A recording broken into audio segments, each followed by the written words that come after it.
गांव में उन दिनों छपको नाम की एक हरिजन महिला रहती थी। उसके हाथ में गलित कोढ़ जैसा रोग हो गया था। वह सख्त बीमार थी। बालक श्री राम को इस बात का पता चला तो वो उसकी चिकित्सा के लिए उसके घर जा पहुंचा, और जब तक वह ठीक नहीं हो गई तब तक बराबर वह हर प्रकार के विरोध में उसकी सेवा करता रहा। बूढ़ी अम्मा ने आशीर्वाद दिया, एक दिन बड़ा महात्मा और बहुत से व्यक्तियों के हृदय का सम्राट बनेगा। गांव के मदरसे से शिक्षा समाप्त कर श्रीराम आगरा आ गए।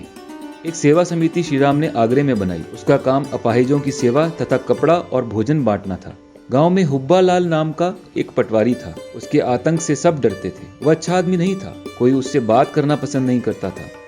कुछ दिन बाद गांव में श्रीराम आए। हुब्बा लाल बीमार थे।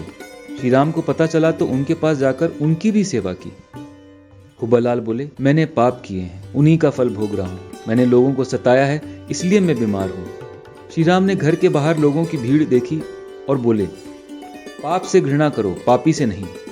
बीमार की सेवा करनी चाहिए। पिता पंडित रूप किशोर शर्मा ने देखा बालक श्रीराम इस योग्य हो गया है कि उसका उपनयन संस्कार करवा दिया जाए।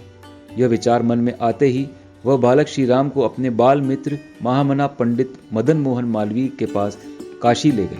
महामना पंडित मालवीय जी ने बालक श्रीराम को गौर से देखा और बड़े प्रसन्न हुए।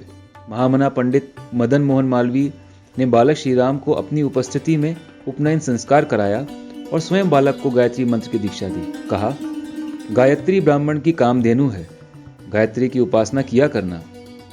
बालक श्रीराम ने काशी से लौटते समय पिताजी से रेल में महामना पंडित मालवीय जी की बात का अर्थ पूछा। पिताजी ने बताया, इस बात का यह अर्थ है कि गायत्री मंत्र सब कामनाओं की पूर्ति करने वाला मंत्र है। बालक श्रीराम ने यह बात अपने गांठ बांध ली। गायत्री मंत्र के प्रति उनके हृदय में अंकुर दृढ़ता पूर्वक जम गया। धीरे धीरे बालक श्रीराम गायत्री मंत्र की समझाई हुई विधिवत साधना में लीन हो गया। उसका प्रतिदिन नियम पूर्वक जाप चलने लगा। सन 1926 की वसंत पंचमी की भोर की घटना है। बालक श्रीराम का साधना कक्ष अचानक अनुपम सुगंध से भर उठा और उसमें पूर्व दिशा में एक प्रकाश पुंज दिखाई दिया। प्रकाश पुंज में से एक ऋषि की आकृति उभरी। उस आकृति ने कहा, डरो मत, मैं तुमसे कई जन्मों से परिचित हूँ। पिछले 3 जन्मों में तुम कौन थे तुम्हें नहीं पता। बहुत पहले तुम कबीर थे, फिर तुम समर्थ रामदास हुए, उसके बाद तुम रामकृष्ण परमहंस के रूप में जन्मे थे। तुम्हें इस जन्म में बहुत काम करने हैं। अपने पिछले 3 जन्मों की जानकारी पाकर बालक श्री राम विस्मय पूर्वक विचारमग्न हो गया।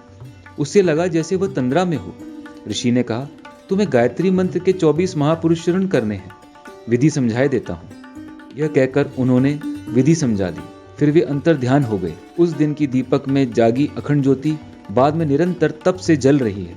बालक श्री राम की गायत्री मंत्र साधना धीरे धीरे बढ़ने लगी। इधर देश में स्वतंत्रता आंदोलन ने जोर पकड़ा। बालक श्री राम इस आंदोलन से अछूता नहीं रहा। वह भी स्वतंत्र